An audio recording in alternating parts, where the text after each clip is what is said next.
Hello, welcome back to another 5-inch channel. I'm Jacob from Jacob Books Corner, and today we're here to talk about my 24 and 24. I know, it's about to be March. We're still talking about 24 and 24. Essentially, I read 24 books last year, and I had a whole TBR for it, and I read them all throughout the year. As you guys can tell, I finished them all, okay, as a goal. And originally I was posting little mini reviews, or I was documenting little mini reviews I was going to upload as I read them. And we're going to try again this year. I tried again last year, did not work. So we'll see if this year is the winner. But either way, so we're just going to run through all 24 books. Some of these I read a long time ago. So if I don't really remember what they're about or why I gave them the rating I gave them, I am sorry. Some of them stuck out to me, some of them did not. It's just the way it goes. I originally had filmed a video at the end of last year, I think, documenting and talking about all of them, but I didn't like the edit of that video, so we're just refilming. That's really what it comes down to.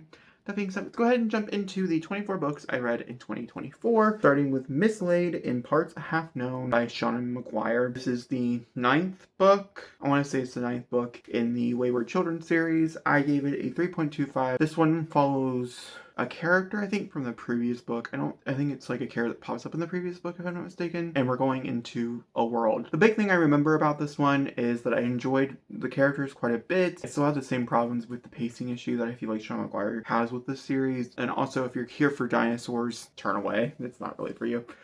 We're gonna move on. Next one I read was The Fury by Alex Miculads. I actually think this was the first book I read for this video, and I hated it so much. I promise I will never pick up another Alex Miculads. I'm over it. I'm done. This is about 4 or 5 girls, or it's like a friend group that ends up going off to Greece, and like one ends up dead, and then they're trying to figure out who like did the murder, I think is the point of it. I gave it a 2. It's very egregious in my opinion. I really hate it. I did not like it. Like, I think it's actually like a 1.5 or 1.75, if I'm going to be honest with you. Did not like it. Moving on to The Little Luck by Marissa Meyer. Marissa Meyer is obviously one of my all-time favorite fantasy YA authors, and so I was really looking forward to like a contemporary release. This is magical realism. This is set in a world where the characters of this series, they get like a little bit of power. This one is that our main character has a lot of luck. I just did not finish it because I didn't really care for it at all. I went through a very big YA reading drought last year, if you guys did not know. I filmed a video where I read a bunch of different books that were YA centric, so I did not finish it. I didn't really like the first one. I think I gave the first one like a 2.75 or 3. It's just, I was in a YA drought. It's just really what it is. I couldn't find one that I liked, and I did not want to put myself in a reading slump when I started this, and so I just never finished it. Moving on to The Mystery Writer by Surya Ginto. I promise you I liked some of these books. We'll get there. This is another one I didn't like. This is a literary fiction mystery, which I did not know going into it. All I knew is about an author who is incriminated for her crime that she apparently takes. There's one great scene I talked about when I did the vlog for it as well when I was reading it. There's one great scene inside a diner, but that's it. The rest of the book is shit. And don't even get me started on the third act. The third act was horrible. I gave it a 2.5, particularly because of that one amazing scene that this author did. Everything else, I think, in my opinion, was trash. I wouldn't recommend. Then we have The Botanical Daughter by an author I probably would read again from, Noah Medlock. A Botanical Daughter follows 2 gay men in the 1880s as we're in like Regency, New England, and they are cast away for being gay and loving one another, and so they own a farm. One's really into taxidermy, one of them is really into plants, and they decide to build a daughter out of someone who committed suicide, and they put funness, and then you have book. It's very dark, not as cozy as I thought it was going to be. I gave it a 3.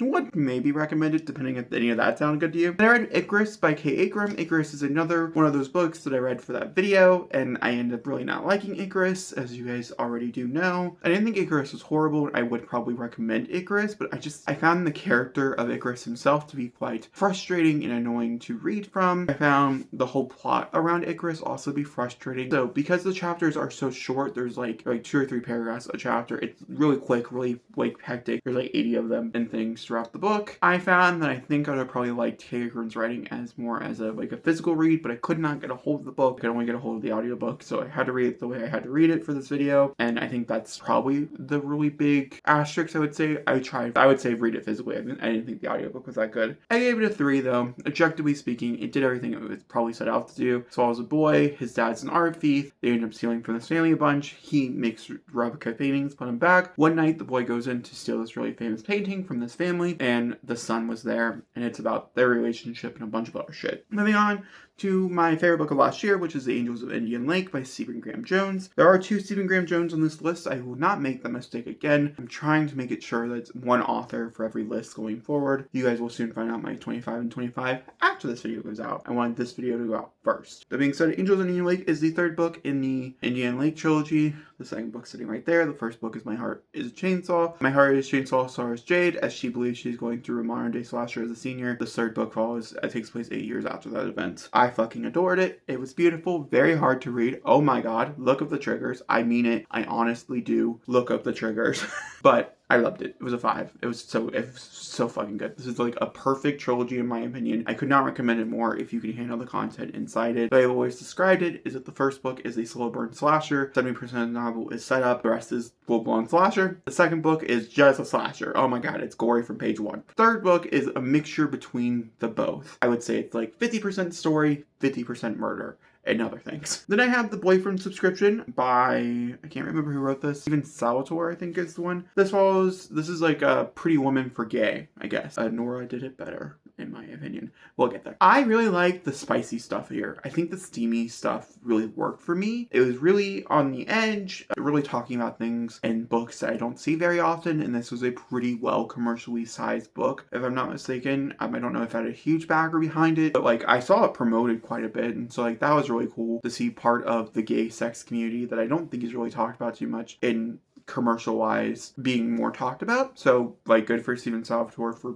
putting it out there. It's very graphic, very steamy. They have sex a lot. This follows a man who just got divorced. He's either divorced or he just got broken up with, and he owned a company called Plant Daddy. And I want to say it's a divorce. This company gets taken away from him. He ends up going to a bar. He ends up meeting an escort, and they agree to become, not an escort, meets someone really rich at a bar. They go home. They have sex. He says, I need a boyfriend for a week. Do you care if I pay you $13,000 or something dollars for that? And the dude's like, hell yeah, let's do this. And then he becomes a boyfriend for a week. The problem here is I have a hard time believing very short span romances. Like if I write a romance, it probably takes over the course of like a few months because I feel like you need time to develop feelings and just in general. Not that I had never like fallen head over heels in love with someone in 7 days, because it has happened. The thing, I just didn't think that the quote unquote 3rd act love confess scene in this book was very believable. And so it took me out and I had a hard time fully committing to this relationship, fully committing to what the author is trying to say about them. So I gave it a 3. I would highly recommend it though. Then I read The Reappearance of Rachel Price. I read this for a 5-star prediction. There's several 5-star predictions scattered throughout here, but this was a 5-star prediction. The Reappearance of Rachel Price follows our main character, I can't remember her name, some 17-year-old girl. Her mom has since gone missing. When she was 2 years old, her mom took her to the mall, left her in a car, 8 months old? 9 months old? She was a baby. Took her to the car, took her to the mall, left, never seen again. There's rumors that her mom disappeared. There's rumors that she just left. There's some other documentation. 18 years later, her dad is putting on a documentary because they need the money about the disappearance of her mom, and then she suddenly shows up and we're following it. It's pretty simple, pretty point blank, and it still has the nitty gritties that I liked about A Good Girl's Guide to Murder, especially the later books of A Good Girl's Guide to Murder by the same author. However, there's something about this one that was just really off. I didn't like the repetitive nature of the sort that took up the majority of the novel. I didn't think it personally got super good up until like the last like 30%, and I cannot give a rating higher than a 3. This one is a 3.75 because I really did like a lot of the aspects here. And Holly Jackson's writing is still as good as I remembered. It was a 3.75. Moving on to The Familiar by Leigh Bardugo. The Familiar is so fascinating to me because I wanted to love it so much. And I see so many people that I like watch on YouTube think it's super good. It just didn't work for me. It just didn't work for me. This is set during the Spanish Inquisition, right? It's set during a historical period of time based on real events that Leigh Bardugo's family had gone through in this period of time based on like history. That's why she wrote it. And it's her first ever like adult fantasy historical standalone. And it's a world where magic is involved. However, I don't really understand a lot of the aspects. I very vaguely remember what this book is about. I just very much remember not enjoying the romance. So I gave it a 3. Moving on. Oh my god. You want to talk about the worst book I read last year? Like one of the worst books I read last year? That is Immoral Pleasures by V. Castro. This book can be burned. I would never actually burn a book. Don't worry. We are not that type of household. But like if I did, this would be on the top of the pile. It's a 1.25 in my opinion. It slowly just goes down the more I talk about it. I hate this novel. This follows an Aztec vampire who gets changed during the Aztec period of time in the 1700s. I don't know. Whatever time period that was. And we're slowly following events of her in the past, which I find more interesting, than her in the future, which are horrible. She also has 2 relationships, and there's a scene with Butter that has sexual acts to do with it that will haunt my dreams. It'll haunt my dreams. I read this back in like fucking April. It haunts my fucking dreams. Moving on to one of my favorite books I read last year, which is Every Time I Go on Vacation Someone Dies. I love talking about this novel. I'm so excited for the sequel. I'm so forward to the sequel. Oh my god. This is by Catherine Mack. This is a pen name for author that's really well established and stuff. This follows our main character as she is writing her final book in this really whirlwind 10-book series that originally started off between her and her then partner is essentially why she wrote it. It was a romance. It was a bit of a mystery, and it was based on real facts that no one knew about. Like I said, following that 10th book, they end up going on this book retreat thing, and she's ended up writing it, and she believes in order to get rid of her ex, who is tormenting her and being an asshole, she needs to kill him off in the book so he can't get XYZ. And then people start dying around her. My favorite part of this novel, because like the premise is kind of basic. My favorite part of this novel, one, I love reading books about writing, as you guys know. The second thing, and I would say the more important thing here, is the fact that this author is talking to you the whole time. There's footnotes, there's little chapters that she just puts in for herself, where she's like, oh my god, watch this. Oh my god, did you see that? Did you see that coming? Here's the big twist chapter. I loved it. I ate that shit up so good. Then I read Supplication. This is a translated copy. I can't remember who wrote it. I also have no idea how to describe it to you. The way it was described to me, woman gets stabbed in basement in beginning of novel, and then the story takes place afterwards. And that is what the novel is, but I couldn't tell you anything else. I gave it a 2.25. It did not work for me, as you can tell. Then I read Attached to the Hip by Christina Ricco. I enjoy Christina Ricco quite a bit, and I also enjoyed this book quite a bit better. I thought it was better than Better Together, and I'm looking forward to her first novel. I will continue to read Christina Ricco. I could give them all once, and I will continue to read them. It's just what it is. However, Attached to the Hip follows a girl. She's out of her luck. She ends up signing up for Survivor, her favorite TV show of all time. She gets like the call being like, hey, you're going to be on Survivor. In reality, she's actually on a dating show called Attached to the Hip, which is a spinoff of Survivor, where 2 people are attached 8 foot of rope in between one another for a few days. They transfer out. There's different competitions and things like that, and she's dealing with some family drama. I gave it a 4. Would highly recommend. Then I read Middle of the Night by Riley Sagar. This is going to get a full-length video talking about it, so I'm not going to too much detail here. Not that I'm going into too much detail. It follows Anne, which is the reason why I wanted to read it, and I was disappointed in a lot of regards by it. When he was a kid, his best friend was stolen and killed from his tent. He was left alive, but the kid was not. They think, I guess, missing? I don't know. I don't ever think it's like, no, he's dead. Because they find his remains when he's older. That's what starts off the whole book. Okay, I'm fine with saying that. I'm like, is that a spoiler? I don't think it's a spoiler. So that's what happens in the past, and he comes back to hometown because he learns his that friend is officially now considered deceased, and he's coming home to figure out what actually happened all those years ago. I gave it a 3, and I think a 3 is both fair but also not fair. I think it should be lower. It's between a 2.75 and a 3. Moving on to How to Make a Horror Movie and Survive by Craig DeLu. This is also my worst books of the year list because I really didn't like it either. This has some really horrible characters and really horrible depictions. It follows a director who wants his hands on this old movie camera that killed a bunch of people, or a lot of people died in front of it in the 30s. He ends up getting it for this new movie, and it realizes that this camera is possessed, but he wants to move forward with it. This one does have pet death in it. Just give you a heads up. I gave it a 2. I wouldn't recommend it anyways, but if you do, I give you a heads up. Then I read Rake's Fall, one of my favorite books of last year by Vera Chavatsky. This is a multiversal time manipulation type of novel of where 2 people are destined to fall in love in every world at any time, and it follows that story. It's beautiful. I highly recommend it. Then I read I Was a Teenage Slasher by Stephen Graham Jones. I've heard mixed opinions. I've read 1-star reviews. I've read 5 stars. I've been told 1-star reviews. I've been told 5 stars. I'm in the middle with this one. It's a 3.75 for me personally. I really didn't like where the book went.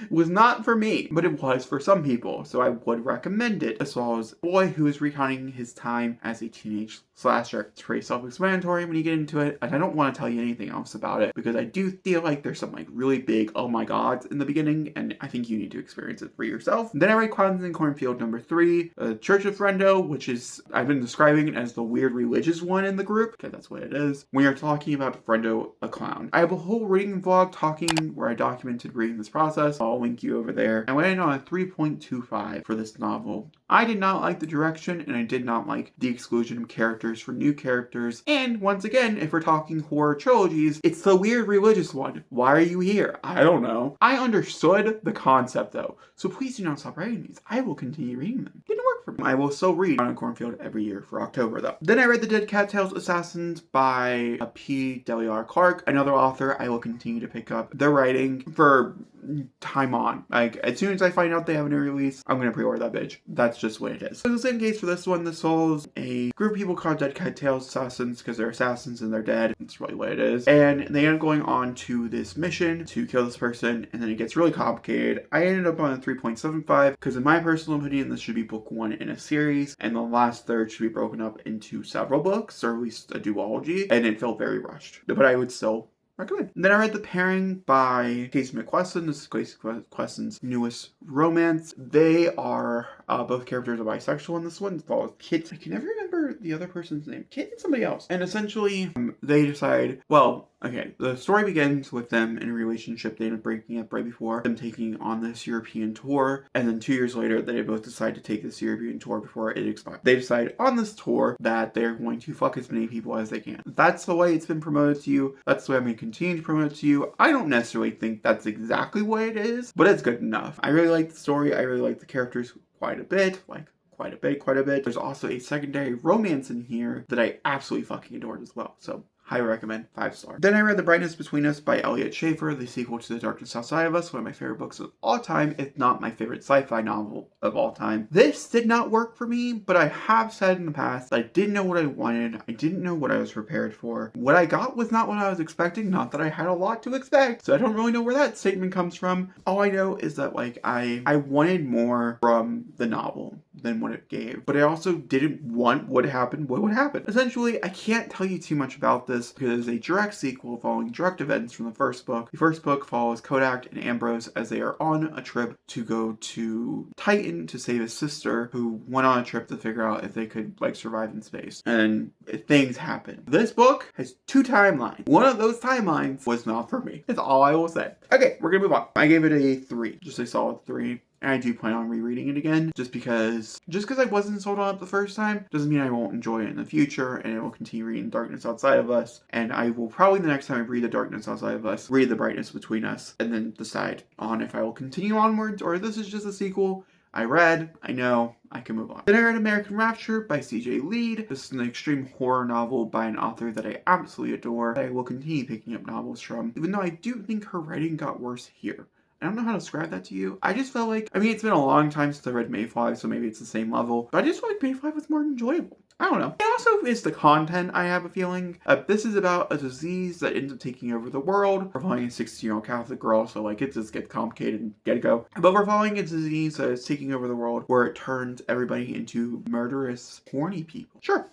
And we're following a girl who is trying to survive in this world, and she's forming bonds and things. There's a lot of uncomfortability here, a lot of uncomfortable relationships, a lot of lines that I do think are crossed. Really, I don't want to say it. I think it's a spoiler, but I also understand where people are preferencing it. It's just a very graphic novel. I would recommend the triggers, okay? That's where I'm going to line the line. I don't really know how I feel, because the whole novel really, like, because once I found out there was a thing in it, I just kept anticipating it for the entire book. I don't know if anybody else's mind works that way or not. And so the fact that, like, it doesn't happen until, like, 80% of the way into it, my brain was like, that's a spoiler. That's a spoiler. Like, I think it's really well done. I gave it a 4, though. And if you think you can handle the content inside the novel, I do think the journey was worth it. Let's Talk Funny Story by Emily Henry. This came out way before any of these, and I read them way before. This is a 5-star read, one of my favorite books of the year. This follows 2 people who are in relationships. One of them is about to get married. They both get broken up with, and those people who break up with them get into a relationship and get married